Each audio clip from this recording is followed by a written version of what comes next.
Welcome to This Got Me Thinking, where clarity comes from conversations and the connections that spark from them. I am your host, Chris LaFay, and today I have the pleasure of chatting with Garrett Hammond. And two major portions of his story are communication and mentorship, two foundational bedrocks of running an agency. On the communication side, we all know how important it is to communicate well in general, but especially during times of crisis. And a lot of that communication in crisis, Garrett learned from the agency that kind of gave him the springboard to where he is now. And then, secondly, it's never too early to have a mentor, no matter where you find that person. Finding somebody that you can connect with and really dive in deep with without any holds barred. Hold barred? Yes, holds barred. Is absolutely critical. I'll let Garrett tell a story. So, talk to me a little bit about before you and your wife started up your agency. You were at another location doing kind of similar things to what you do now in terms of just marketing in general. Tell me a little bit about what that experience was like there, kind of how it started, but then also kind of that story of how it kind of progressed over time. Yeah, I used to work at an agency remotely. I've been in Oklahoma for about 9-ish years now, but a good portion of that I've been doing agency work, one place or another. And there was one location in particular where it started off as a really fantastic place to work. I loved the team that I got to manage. I really enjoyed kind of the culture that was being built. But over time, you started slowly noticing gaps inside of the system. And each gap kept on getting a little bit bigger and a little bit bigger over time. And as you try and manage a team to be as successful as possible, but your expectations for that team are getting shifted around by different leaders at the company, and you have this moving target. You end up getting to a phase where your own influence becomes hard to be able to interpret. If you're a leader and you don't feel like you have a good direction, how are you going to be able to direct your team? And so I got to a place eventually where that happened. We had some shifts in economy. There was, for this agency, those gaps started to get amplified by poor economic times that many of our clients fell on. Yeah. And eventually I got to a place where I still loved my team. I still enjoyed the spirit of the culture at the company, but I stopped feeling like I had influence to be able to make a real impact. And when you get to that point and you don't feel like you can make an impact where you're at, it should be a big red flag that goes off in people's minds. And it was for me, but I ignored it for a little while. For the most part, I was a little bit scared of what it meant. So I'm curious because at some point there was a pivot that happened. You said your wife's your business partner. What was it like leading up to and inclusive of the day that you sat down with her for the first time and audibly said, "I think I'm ready to go." Like in multiple senses, right? Potentially starting this new thing, leaving where you were currently at, and maybe it didn't happen exactly like that. I might be making a couple of assumptions, but walk me through what that pivot point felt like. It's funny that you say, when do you find that moment? Because I honestly missed it, but my wife Grace didn't. She saw it, and so day after day she would see the stress building up. She would hear me vent about things going on at work, and she would hear me, really feel discouraged. Like I I didn't feel like I had a direction to move forward. And one day she said, "Well, is this really where you want to be long term? What is it that you think you'll be able to do moving forward?" And we just from there had this pretty deep talk. And I started looking for other jobs at that point. And so we didn't even think about going off on our own agency at that stage. I just started. I knew that I needed something different. And inside of that mix, we had some mentors of ours who were in our lives and said, "Well, why don't you just do this for yourself? You're so good at it." Grace, she's a data wizard. She's very good at it, and business systems, she's very good at. And then I've been doing marketing, digital marketing for years. I've worked with mom and pop shops all the way up to Fortune 500 owned companies. And so it's just a diversity of experience that we've been able to bring to the table. Um, and we just started planning from there and really taking it seriously. So with that actually being said, you mentioned during this pivot point that you had mentors have slash had. Um, how did you find solid mentors before you made this jump? Because what I hear a lot of, because I do talk with a lot of founders of businesses, primarily in the agency space or fractional, folks typically don't find mentors until they are multiple years into doing their own thing. Now, is that a good thing? Absolutely not. That's just what I normally see. So I'm curious, how did you find folks that have this experience that they can share with you before you even made that jump? For us, it was as simple as there were some really successful but really honorable people who we went to church with and we've known for years. And they ended up just being very, very impactful in both of our lives. But I think there's a lot of different pathways that people can find good mentors. And I'll throw out a couple that I've seen be successful in the past. Number one is join an association of some kind within your profession. So for me, I'm a part of the American Marketing Association. Fantastic group, by the way. 100, 10 out of 10, 100% recommend. Absolutely. Yeah, and it's man, there's so many resources that come along with that. And most associations have a mentorship program. And if they don't, send them an email anyway because they absolutely will help you find a mentor. And sometimes mentors come from the funniest places, you never know. And I'll mention too, we don't always have to have a mentor within our industry. In fact, my core mentor, he's in the finance space and then oil and gas. Those are his two kind of crossover areas. He's a CPA, but then he also works within the energy space, in that Yeah. sense. But he knows so much about running a business successfully, how to be able to successfully manage teams, just wisdom in general. And it helps me. I know marketing, but some of those other areas, I need a different perspective. And so, Mhm. just talk to people who are good at what they do and don't necessarily pin yourself down to a single industry that you work in. Don't be afraid to ask somebody else, "Hey, I really respect you for what you do. Would you be interested in just getting coffee once a month? And I have some different things that I'd love to get your advice on."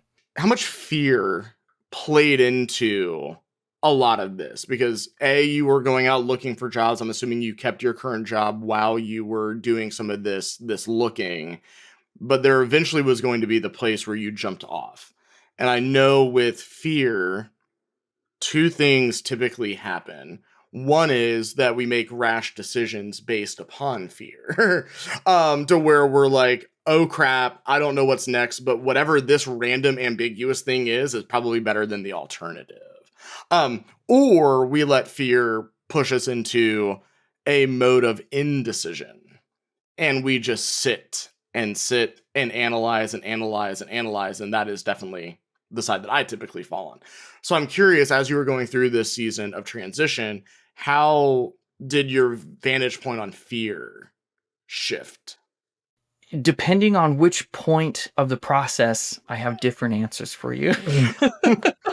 You know, with the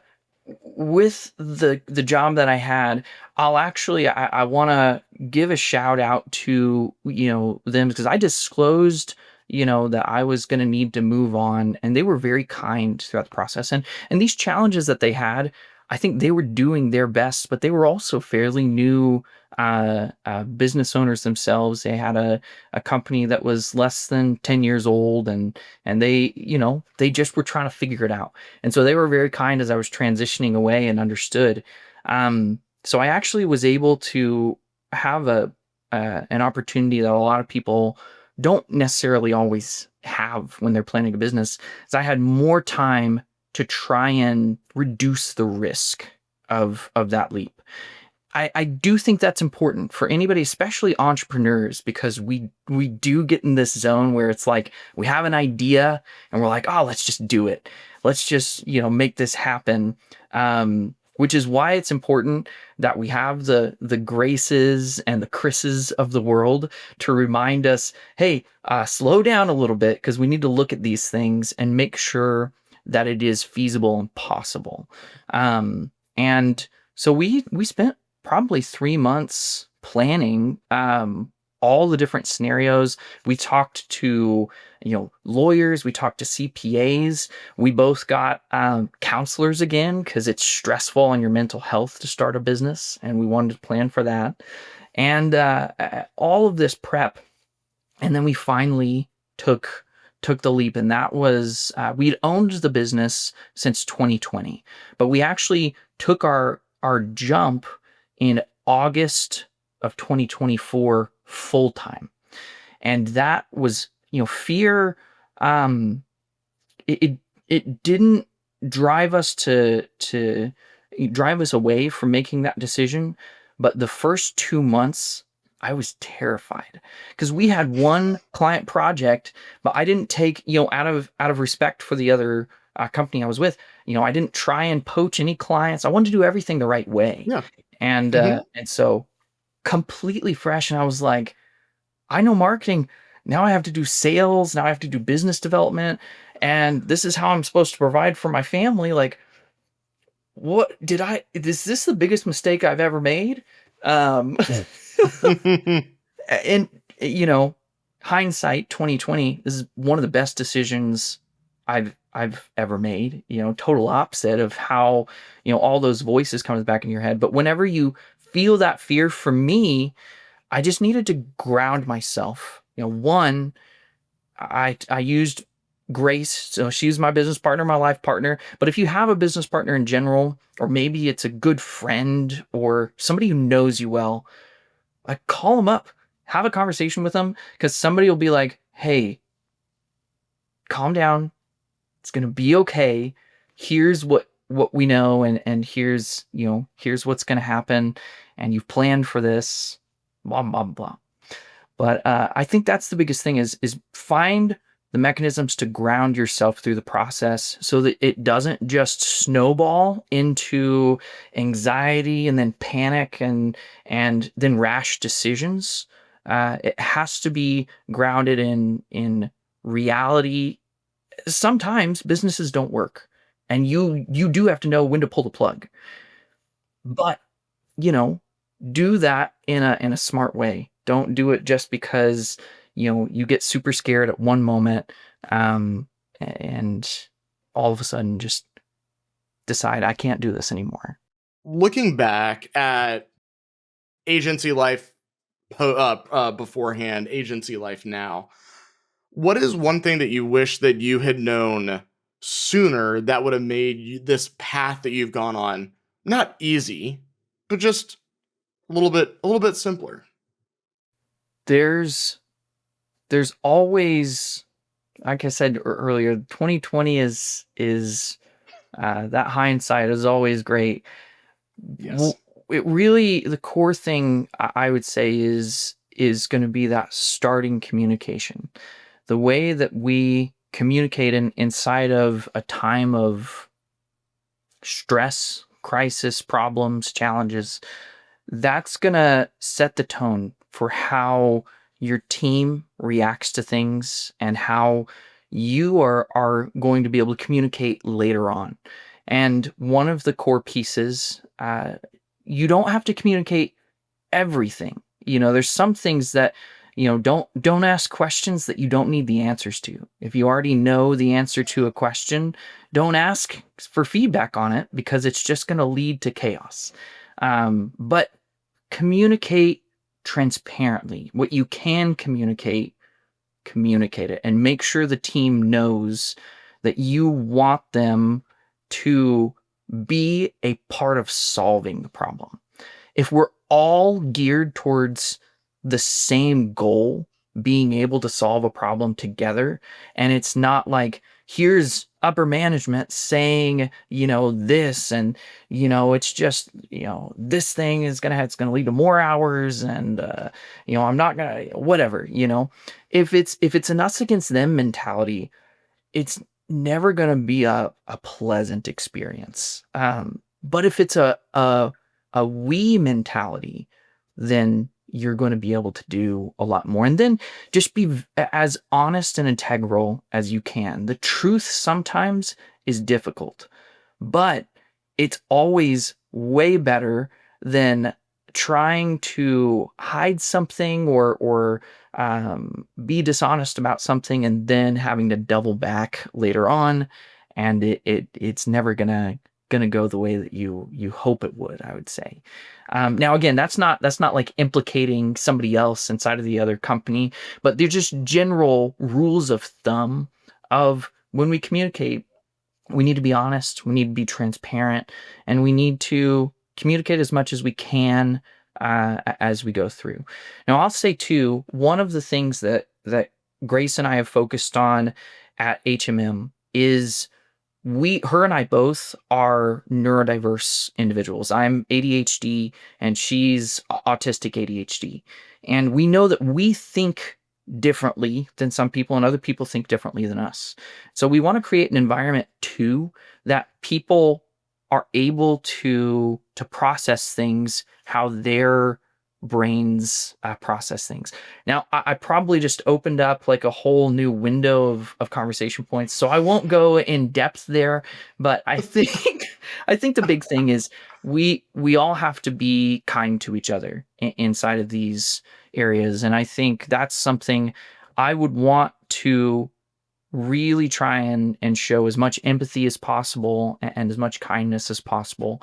Less business as usual and more business as a unit that we all are experiencing as people, and it's a core piece. And I'm happy to say, Chris, with this year we've seen some amazing stuff. We actually won an award with the American Marketing Association for our chapter in Oklahoma City, and so stuff that we're doing, it's working so far. Today, the question that I have for us is, how do mentors help us transform fear into action? And I want to focus in on a story here. At one point, and really honestly, there was only one point in my entire career where I actually said the words out loud, I don't know if I want to do this anymore. And if you haven't come to that thought process before as a founder, agency owner, whatever it is, then I'm extraordinarily happy for you, and I hope that you never actually say those words out loud. It's a very stressful mindset to be in, a very permanent feeling as well too. And as soon as I said those things, I talked to my wife about it. I was like, hey, what's happening here? Help me parse this out. And she gave me a very, very clear next step. She said, who is the person that you should talk to about this? And I rattled off the name of one of my longtime mentors. And she was like, go call him.